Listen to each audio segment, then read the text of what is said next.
With a new year and pretty much new decade just at the start, I've decided to show you guys what I'll be doing over the next 12 months to improve my credit score.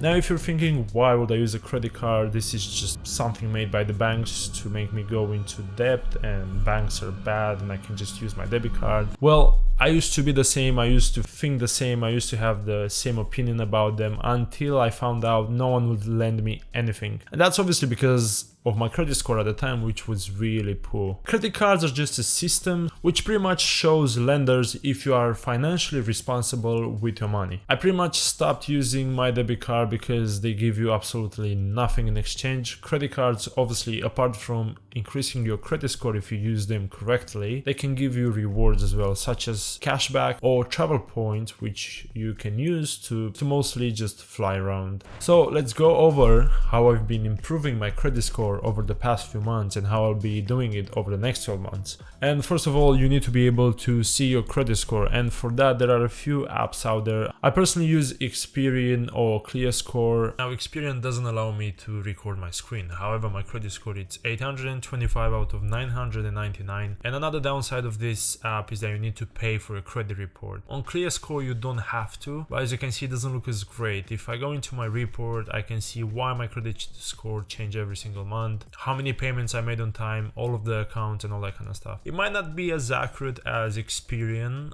but it's free to use, so that's a plus for me. I'll be going to the rest of the features as we proceed to the video. Now that you've signed up and you know your credit score, it's time to improve it. So let's dissect what a credit score is actually made out of, and let's look at how we can improve each one of these areas. So there are a total of 5 areas that will impact your credit score, and the first one is payment history, which stands in at 35% of your total credit score. What this means, basically, it's the amount of times you've paid your credit cards and your loans in full on time. In general, lenders like to see that you pay on average more than 95% of the times. With accounts that are being rated good or excellent, you usually have around 98% or more payments made on time, and lenders really don't like to see anything lower than 93%, which usually falls under a poor credit score. So basically what I'll be doing for the next 12 months is pay my credit cards in full on time every single month. And obviously that includes any other loans I have or I might be getting in the future.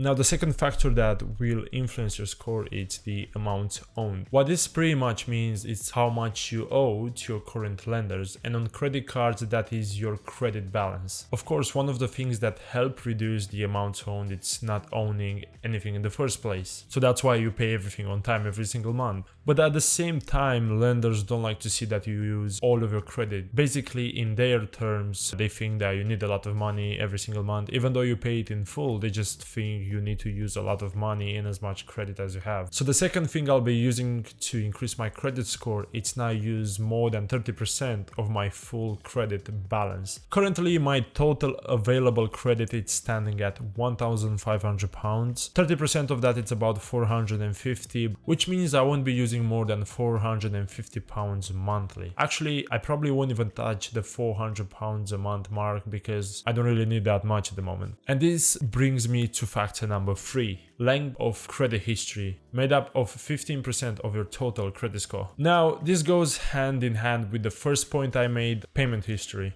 Lenders will be looking at your credit cards and see for how long you've been having those credit cards for, and that's how they make your credit history. So let's take an example. You have a credit card for 12 months. So far your credit history is 12 months. Now you go out and take a second credit card, and right now if you do the maths, 12 plus 0 divided by 2, it's 6.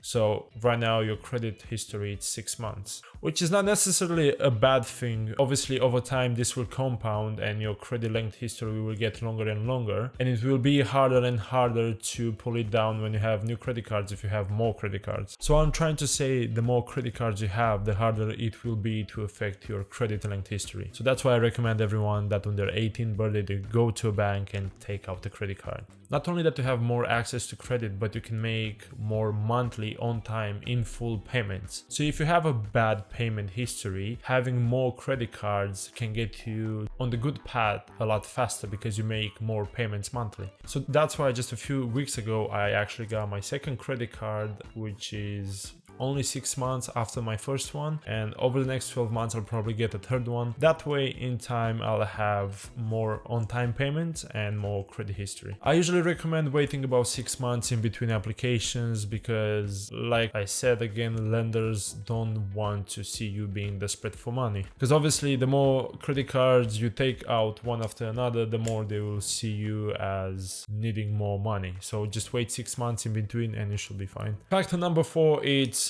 new credit, which stands in at only 10%. This includes any hard searches that are on your account. A hard search is made by a lender when you apply for a loan or a credit card, just so they can see your payments history, your overall financial history, so they can decide if they will lend you or not. I've done this mistake before plenty of times. I've applied for loans with 0% interest, which I would have never gotten accepted for at the time. I didn't even know what credit score was. I was just applying left and right, PayPal credit, Samsung credit, and I've got denied for all of them basically. Now this usually stay on your file for only about 2 years. After that they get deleted and you pretty much get a really big increase in credit score, because once they get deleted, as you can see on my account, my credit score went up significantly. So if you had any hard searches in the past, it just takes 2 years for them to get cleared. If you want to avoid this, just don't apply for loans that you know you're not going to be accepted for.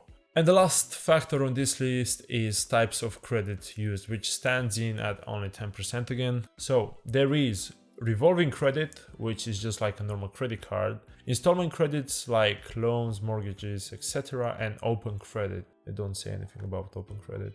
Apparently it doesn't matter what type of credits you have, you can just have one of them or all of them. The above points are really what matters the most. So let's recap again and simplify what I'll be doing over the next 12 months. Number 1, and the most important one of them, I'll be paying all of my credit cards in full on time every single month. So right now I pretty much replaced my debit card and I'm only using my credit cards to pay for stuff. Number 2, it's not use more than 30% of my credit ever. And number 3, it's get my third credit cards in 6 months from now. And that one's gonna be more focused on rewards, probably cashback, but I'll be thinking about a traveling credit card as well.